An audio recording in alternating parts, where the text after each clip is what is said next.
As the obsession with taking selfies continues throughout the globe, with people determined to post their incredible photos on social media for approval amongst their peers, some are losing their lives as a result. Anything from taking a selfie in a dangerous situation, such as perched on the top of a skyscraper, to smiling in front of the camera as a dangerous animal approaches. People will stop at nothing to take that perfect shot.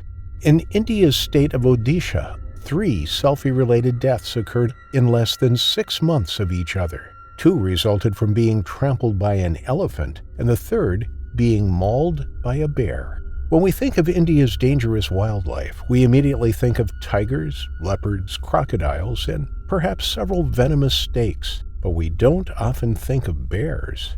Prabhu Bhatara was driving an SUV full of people home from a wedding. It had been a long day, and as they journeyed through the remote rural countryside of Odisha, Prabhu suddenly spotted something. It was just in the tree line, a large black object that was moving amongst the trees. He immediately stopped the vehicle and opened his door. The object moved out into the open. It was a sloth bear. Native to the Indian subcontinent, this species of bear is relatively small compared to North America's grizzlies, standing at just 60 to 90 centimeters, 2 to 3 feet at the shoulder. But they are a deadly predator, capable of taking down a human if needs be. They have long, sharp claws and long canines, and are known for their aggressive tendencies, something that has probably evolved from living in the same habitats as tigers, which sometimes prey on them as well as the threat of elephants and one-horned rhinos. Prabhu approached the bear with his cell phone in his hand despite protests from others in the vehicle. But it was clear from others in the SUV that there was something wrong with the bear. It was behaving erratically and had an obvious limp. It was injured and therefore incredibly vulnerable. The only thing more dangerous than a wild bear is an injured wild bear. Sloth bears are listed as vulnerable by the IUCN, with less than 20,000 individuals estimated to be in the wild today. In India, they are a protected species and require strict habitat management in order for them to thrive. They do well in reserves where tigers and elephants are also managed. Whilst seeing one in the wild may be a rarity and worthy of a photo opportunity, getting up close and personal to one is a risky venture, as Prabhu was about to find out. From the safety of his vehicle, Prabhu thought that the animal looked docile enough, and he was eager to get a great shot to show his friends and family back home. What a story he would be able to tell when they saw him just feet away from the bear. When Prabhu walked closer, the injured bear's fight or flight response kicked in. Already nervous from the pain it was feeling due to the injury, it decided to attack. It felt threatened by the stranger, but Prabhu didn't back down. He was just yards away from it now. He raised his cell phone and turned to smile at the camera, but he never got the shot he was after. He slipped on some mud, frightening the bear, who immediately launched its attack. Prabhu tried to scramble to his feet when the bear pounced, but he was struck down. Although it only came up to Prabhu's waist height, it delivered devastating blows. It swiped at Prabhu with its paws, its claws slicing through his clothes and into his flesh. The whole attack was caught on camera by someone in the wedding party. Many of those in the SUV screamed as they watched on in horror. In the video, you can see just how helpless the taxi driver is as he lies on the ground, unable to help himself. The bear stands over him, preventing him from getting to his feet.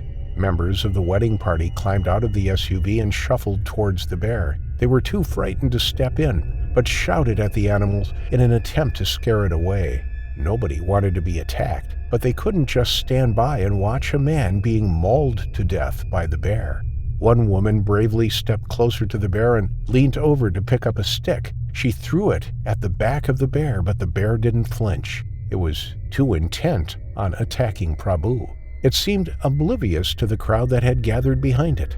The man was now writhing around on the ground. The dry dust flew up as he kicked his legs, trying to break free from the bear. It dragged him around, close to the muddy edge of a murky watering hole. It looked like Prabhu might make it as he tried to scramble to his feet, but every time he almost stood up, the bear pulled him back down again. The two were wrestling with each other, but who would come out on top?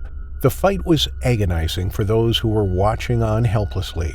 It seemed it would never end. But as the minutes ticked by, it was clear that Prabhu was fading. He was crying out for help, but none came. Nobody wanted to get involved. They just hoped the bear would stop its relentless attack and leave Prabhu alone. But it continued to maul him. Every bite from its powerful jaws, every slice from its claws, weakened the man further. Blood poured from the wounds and trickled down his body and onto the dry ground. He was losing the battle. But even as Prabhu had clearly submitted in the attack, the bear continued to maul him. It wasn't convinced that the threat was over. Prabhu was exposed. He wasn't able to curl up into the fetal position to protect his vital organs. Instead, he lay only semi-conscious on his back, purely at the mercy of the wild animal. Every time the bear shook its head from side to side with a part of Prabhu in its jaws, the man was stunned into action once more and writhed around for a few seconds before falling still again. It grabbed his hand and yanked it with such force that the whole of Prabhu's body was pulled this way and that. Then, a stray dog appeared from the bush. It began barking at the bear, walking up to it from behind. It could sense the panic in those witnessing the attack. It tried to intervene and bit the bear on the back and on the neck, each time retreating a few paces before lunging at it again. But the bear did not flinch, and the dog continued barking at the sloth bear, to no avail. One eyewitness called the emergency services, and police officers rushed to the scene. After a prolonged attack which lasted several long and painful minutes, the bear left Prabhu and lumbered off into the surrounding bush. Police called animal control officers who tried to locate the bear, following the telltale signs it left behind as it stalked off into the undergrowth. As for Prabhu, he never got his selfie, and he lay limp on the dusty ground. When officers rushed to his side, it was clear that he had succumbed to his injuries. The bear had bitten him all over and had clamped its jaws around his neck. He had lost too much blood, and there was nothing that could be done for him. It was a brutal attack, but one which could have been entirely avoided if the taxi driver had respected the space of the wild animal and kept his distance. His death was yet another example of somebody getting too close for the sake of a selfie. Animal control officers caught up with the bear. It was lying under some cover, licking its wounds inflicted by the dog, and likely Prabhu fighting back. They tranquilized it and loaded it into the back of their vehicle. The sloth bear was then transported to a sanctuary where a decision on its fate would be made. As people and wildlife live side by side, showing respect to the animals goes a long way to avoiding conflict and dangerous situations. With more education and awareness about the dangers of such animals, and perhaps a touch more common sense, attacks like this can be prevented, and people like Prabhu Bhatara wouldn't have to meet their terrifying final affliction.